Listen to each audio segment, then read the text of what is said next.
This is not an anti-gear video. I like camera gear. It's fun. It's important. We all love new lens day.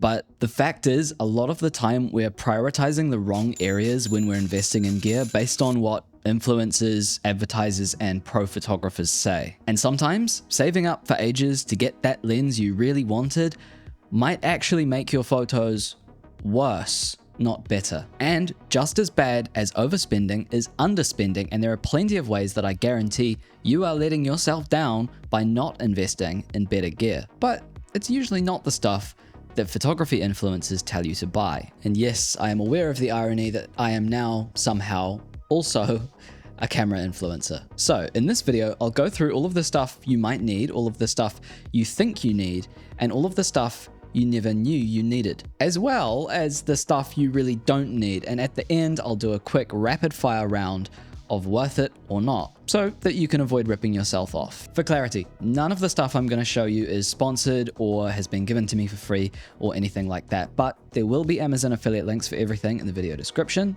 And this video does have an actual sponsor, which is Vuglam, but we'll talk about that later. So let's take it from the top. Right, we all know that Leicas are expensive luxury cameras and that most of us can't afford one anyway. That's obvious, but what's not immediately obvious is how much you should spend on a camera in the first place. And this is kind of important. I've said it before and I'll say it again. A camera and a lens is all you need to go out and take the best photos of your entire life. That's it. You don't need anything else. So if you are going to go the hyper minimalist, personal positions just really weigh me down, man route, what camera are you going to get? Not sure, so why not jump on YouTube and see what's being recommended, or maybe check out whatever your favorite photographers are shooting with and get that. Here's why not. You are not your favorite photographer.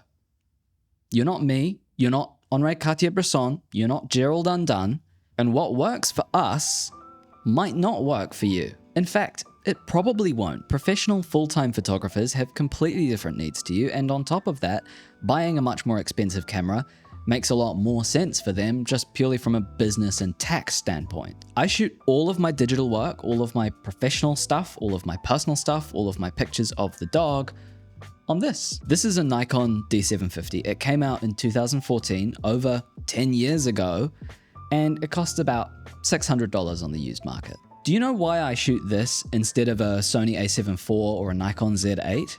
It's not because it's better. It's not. Those cameras are way better than the Nikon D750. I borrowed the Nikon ZF, which is a relatively affordable camera recently, to do a video about it, and it blew the D750 out of the water. I shoot this because when I started out, this was all I could afford. And I really like how the pictures look still. It hasn't let me down or broken, and I have no reason to replace it. In fact, if you're a new photographer looking to buy your first camera, my recommendation has been the same for about 10 years, and it's the Canon 5D Mark II. If it was good enough for Vogue magazine covers, billboards, and that one episode of House MD, it's good enough for you. The really important key point here is not having the camera that you wish you had, the camera that you would love to post pictures of on Instagram, is not really a good enough excuse not to be making stuff anyway. Guys, you can't take good photos if you can't see what you're doing. Go get your eyes tested. And then that's where Vuglam comes in, the sponsor of today's video. Vuglam makes some pretty wicked looking glasses frames like the ones I'm wearing right now, but they also make them super functional. You can select loads of different options to get exactly what you need, whether that's tinted lenses, photochromic lenses, or blue light blocking lenses. Think about how much time you spend looking at a screen. Whether that's the back of your camera or the front of your laptop, blue light blocking lenses can be really helpful to eliminate or alleviate that eye strain that we often get after a long day of working. But Vuglam also pay attention to aesthetics, and I think that's important too. We're artists, right? So of course we have to look great, and Vuglam have created a series of collections that fit different vibes so that you can browse more easily. The specs I've got on now are from their retro radio collection, which, if we're honest, makes sense for me. These ones have a black and white checkered pattern, obviously, to go with my checkered Vans for when I'm cosplaying being a skateboarder. And these frames are a nice chunky acetate, and I think they stand out quite nicely in a crowd. They're also very comfortable. They're the perfect weight. They're not too light and not too heavy. But most importantly of all, I can see perfectly. I'm pretty blind without glasses on, and if you think about it, my job is to look at stuff. So it's absolutely critical that my vision is perfect. And with these on, it is. So check out the link in the video description to find a pair of glasses that matches your style. Thank you, VidGlam, for sponsoring this video. Here's a strange truth I've learned during my time as a photographer. Usually, the best investments are not the ones you were expecting. In fact, often, it's not even camera gear related at all. Let me explain. We're artists, right? Like whether you're just taking photos on walks with your friends, or you're a professional wedding photographer, or you take photos of dog food for Amazon listings full time, I think you're an artist. And that means you're also a creative. But here's the thing, creativity is not some divine gift that just gives you all of these ideas all the time. Creativity is a muscle, and when you use it a lot, it gets tired. I think this weird obsession with creative geniuses that we have as a culture is really harmful, because we aren't creative geniuses, we're creative athletes. Using your creative juice machine, wrong hat, hold on. Using your creative juice machine, your brain, is exhausting, just like using your body is. Listen, I've worked manual labor jobs, I've worked in busy pubs, I've worked in busy shops, I've changed oil for a living, I've fixed bowling machines, believe it or not, and all of those jobs are exhausting. But so is photography. And when you shift your mindset towards being a creative athlete and not expecting yourself to be a creative genius, you very quickly start to realize that the best ways to take better photos are not a camera that's autofocus is 12% faster, or swapping out your Canon flash for a ProPhoto one. The way to get better is to upgrade your lifestyle like an athlete. Are you eating well? Are you getting good sleep? Are you staying hydrated? Seriously, the best thing I did for my creativity all year was putting up blackout curtains in my bedroom, and it was a hell of a lot cheaper than a Sachtler Flowtech tripod. Are you consuming enough art? It doesn't cost very much to go to your art gallery and spend a day looking at stuff you've never seen before, or buying a few books that might help to inspire your next big project. But outside of that, it's not just the basics, okay? We can do stuff specific to being a photographer. Formula One drivers work out a lot, right? We all kind of know that, and I'm sure that they all do a lot of the very basic stuff that everyone who works out does. They do some cardio, they do some bench press, some squats, but also Formula One drivers do a lot of really wacky, specific neck workouts so that their head stays attached to their shoulders when they're going around corners really quickly. So for us, aside from the basics, think about what we do all day. We take photos and we edit photos. How's your desk and chair set up? Is it comfy, or do you lie on the sofa at an awful angle with your screen at maximum brightness? Yes, I'm guilty of that one too. On a practical level, do you have good shoes? If your feet are getting sore after 90 minutes of walking around, that is going to handicap your ability to concentrate on taking great photos. So let's talk about which accessories are worth spending your cash on and which ones you might want to get from the eBay bargain bin. First of all, camera straps.